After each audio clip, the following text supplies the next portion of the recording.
Salut la famille YouTube, ici Laura, j'espère que vous allez bien. Moi je vais bien, on garde le sourire, c'est très important, ça évite les rides et ça permet de vivre longtemps. Donc aujourd'hui j'aimerais vous parler de mon expérience sur la Chine. Et si vous voulez en savoir plus, suivez la vidéo jusqu'à la fin. Donc je suis venue en Chine, ça fait déjà 5 ans et je suis venue pour étudier. Donc la première chose qui m'a marqué quand je suis arrivée en Chine, vous ne moquez pas de moi. Free Wi-Fi everywhere. Il y a du Wi-Fi gratuit partout. Comme là, par exemple, ils sont dans un mall et je capte Internet. Tu peux aller au Starbucks, au KFC, McDo et même la boutique du coin à côté de en bas de chez moi, il y a d'Internet. Donc, le free, l'accès à l'Internet est juste magnifique. Tu peux capter Internet partout et pour moi, je trouve que c'est bien. Voilà. Une autre chose maintenant que j'aime de particulier avec la Chine, c'est que la Chine est sécurisée. C'est vrai qu'il y a eu des situations un peu façon là, mais la Chine est sécurisée. Il y a des caméras là, par exemple, il y a des caméras, ils voient tout ce que l'on fait. Et il m'est arrivé de rentrer tard le soir. J'ai pas de stress, je sais qu'il y a des caméras. Personne ne va me sortir une arme blanche là, donne-moi tout et tout. Non, donc ça j'aime beaucoup. Et je vais vous raconter une histoire aussi. Il m'est arrivé avec une amie nos premières années, nos premiers mois en Chine. On est allé manger dans un restaurant et elle a laissé son téléphone. Ils sont partis, ils sont sortis du restaurant et en rentrant à la maison, ils se rendent compte que elle n'a plus son téléphone. On se disait mais c'est fini, le téléphone est parti, on a même déjà enlevé la puce et tout. J'appelais le téléphone, il sonnait. Et quand on est reparti au restaurant, à l'endroit où on a mangé, le propriétaire du restaurant sortait, il nous cherchait justement, genre, ah, vous avez laissé votre téléphone. Ça nous a touché. Et j'ai pris un peu cette habitude-là, où partout où je vais, souvent, je laisse mon téléphone, no stress, je sais qu'on va pas voler forcément. Bon, si on vole et qu'il y a les... Je ne veux pas dire ça, c'est que c'est eux qui vont voler. Mais sinon, c'est sécurisé. Une autre chose de particulier que j'aime avec la Chine, c'est les transports. Que ce soit le taxi, bus, métro, les trains, c'est pratique, c'est convenient. Convenient, c'est quoi, Johnson? Pratique, convenient. Excusez-moi, j'ai beaucoup plus d'anglais dans la bouche. Donc c'est pratique le transport, les bus, tu peux partir, tu peux prendre une longue distance et payer pratiquement rien. Tu peux prendre le taxi compteur, ça dépend des moyens de ta politique et de là où tu vas, des urgences, etc. Tu peux prendre le métro, c'est plus rapide. Et maintenant il y a des trains à longue distance pour aller d'une ville à une autre. Tu peux prendre un train qui est beaucoup plus rapide, un autre qui est un peu plus lent en termes de duration. Duration c'est quoi? Time. Duration non. La durée. C'est grave. Ce qui me lead justement à l'autre point qui est la langue. On va me dire, beaucoup de personnes me disent souvent, je suis sûre que tu parles déjà bien le mandarin, tu roules ça. Affaire de mandarin, ça sort comme ça sort. Pour ceux qui comprennent, 237 big up. Donc le mandarin s'accroche, mais voilà. C'est un peu challenging pour moi. C'est vrai qu'il y a d'autres personnes qui fluent dans ça. Mais vu que j'ai étudié en anglais, donc je vais dire que j'ai développé plus d'habileté en ce qui concerne l'anglais. Et je suis capable de mieux m'exprimer en anglais qu'en mandarin. Donc c'est un peu challenging. C'est vrai que pour vivre en Chine, je ne vais pas vous mentir, vous devez absolument parler le mandarin. Si vous ne pouvez pas lire, vous devez au moins pouvoir parler le mandarin. C'est très important pour communiquer. C'est vrai que tu peux avoir le mandarin de tous les jours. Maintenant, d'autres choses, aller sur Internet, faire ceci, faire cela, c'est important parce que c'est pas tous les Chinois qui parlent anglais, même c'est juste élite. Donc, dans le parcours, on continue d'explorer la Chine. J'aime la nourriture chinoise. C'est vrai que certaines personnes n'aiment pas forcément la bouffe chinoise, mais moi je fais partie de cette catégorie-là qui aime découvrir de nouvelles saveurs, qui aime découvrir de nouveaux parfums. J'aime bien découvrir. Donc la bouffe chinoise et moi on est les meilleurs amis. C'est vrai qu'après ma ville, ils mangent super épicé.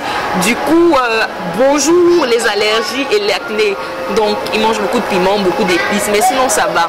Je m'en sors à manger avec les baguettes, mais je vous promets que la première fois que je suis arrivée, le premier soir en fait même, où je suis arrivée, on nous a amené manger dans un restaurant, avec les baguettes, c'était terrible. Je me disais, mais comment est-ce que ces gens font pour manger avec les baguettes? Mais maintenant, je suis une pro quoi. Je suis une pro des baguettes et quand j'achète même la bouffe chinoise à l'extérieur que je rentre chez moi, je veux toujours les baguettes parce que je trouve que il y a un goût là, hein, Johnson. Un ton là. Le goût de tcha, les Camerounais disent le goût de tcha. Il y a le goût dans ça, donc voilà. On continue. J'ai pris quelques notes sur mon téléphone pour ne pas oublier, mais au fur et à mesure, j'ai des choses qui me viennent. On a parlé, voilà, j'aimerais dire que les Chinois ont une espérance de vie assez grande. On va me dire que c'est parce que c'est un pays en voie de développement, c'est normal et tout. Oui, c'est vrai, mais il y a aussi la façon dont les Chinois vivent. Les Chinois mangent beaucoup de légumes et ils ne cuisent pas les légumes, ils ne overcookent pas ça.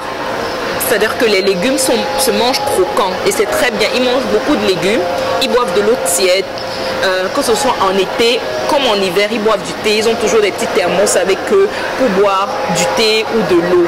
Et même dans des bureaux à l'école, il y a toujours de l'eau. Voilà, une autre chose. Il y a toujours de l'eau disponible. Si tu veux boire de l'eau, tu n'as pas forcément besoin de payer. Dans un bureau, à l'école, il y a toujours un endroit où tu peux avoir de l'eau tiède, de l'eau froide à boire, ce qui est très bien. Et vous allez remarquer que partout où les gens vivent dans les lieux d'habitation, les appartements, il y a toujours des petits endroits pour faire des exercices. Ils ont ces constructions là avec toujours des petits endroits pour faire des exercices et un peu de verre, voilà. Et tu verras une vieille maman, une grand-mère, ça me... Waouh! Je suis juste... Waouh, il n'y a pas de mots.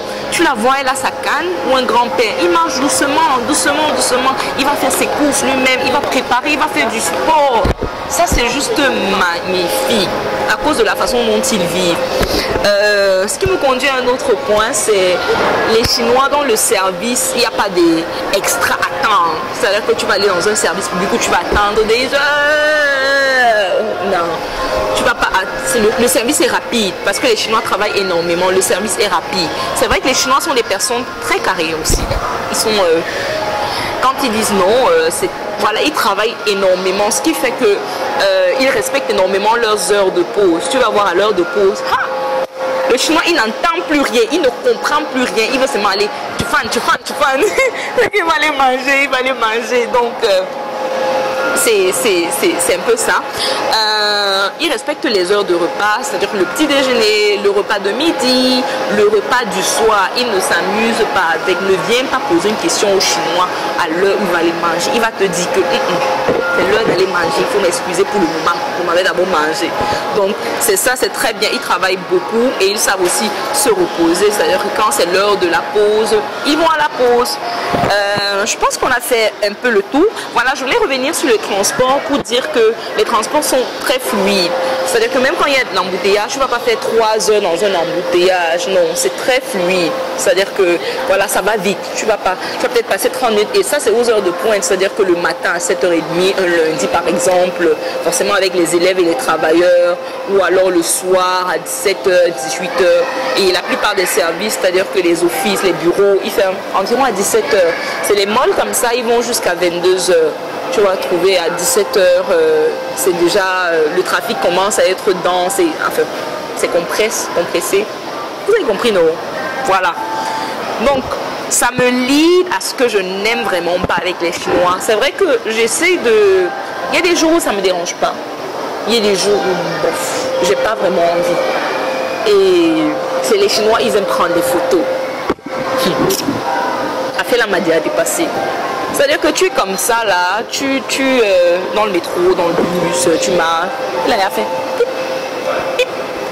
Et je trouve que c'est pas cool, c'est un peu impoli, je veux dire. Comme je l'ai dit, je pensais que c'était juste dans ma vie, je suis allée dans d'autres villes, j'ai expérimenté la même chose. Donc c'est pas très cool, ils aiment bien faire. Et quand tu l'attrapes, hey, comme des bandits, ils peuvent être des espions. Hein. Il dit non. Non, il n'y a rien, il a enlevé, non, ça n'existe plus. Donc voilà, perso, il y a des jours où ça ne me dérange pas, il y a des jours où bon, ça m'agace en fait, ou dans l'ascenseur. Et ils ont cette image là, des gens avec la peau noire, ils ont cette image, déjà la traduction, j'allais dire la translation, pardonnez-moi, la traduction de l'Afrique en mandarin, c'est un peu péjoratif, c'est péjoratif en fait. Donc ils ont cette image, quand ils te voient et qu'ils te posent la première question, d'où est-ce que tu viens? Et avant même que tu n'aies répondu à cause de la couleur de ta peau, ils disent Afrique. en mandarin et ils te mettent déjà sur un piédestal, ils t'ont déjà mesuré. Ils t'ont déjà mesuré, c'est bon pour eux. Maintenant, c'est à toi de les impressionner, par exemple. Tu peux les impressionner si tu as voyagé, si tu connais beaucoup de choses, pour que voilà, ça change un peu. Mais sinon, les Chinois sont très... Quand tu viens d'Afrique, ils t'ont déjà mesuré. Donc voilà. C'est là que, bon, certaines personnes à Chine, certains Africains viennent de beaucoup de pays. Ils ne pas me taper. Donc, on continue, on a presque fini. Hein. Je pense que c'est ça. J'ai dit, travailler avec les Chinois, c'est pas facile tout le temps parce qu'ils sont très carrés. Donc, c'est pas toujours évident. Voilà. Avoir les choses qui viennent de l'étranger. Vous savez, quand je suis venue, tu essaies de reconstruire ton petit cocon, tes crèmes, ta bouffe, beaucoup de petites choses. C'est vrai, dans les villes un peu plus éloignées, c'est pas évident tout le temps. Dans les grandes villes, oui. Et quand tu trouves, même ce soit un peu cher, tu vois.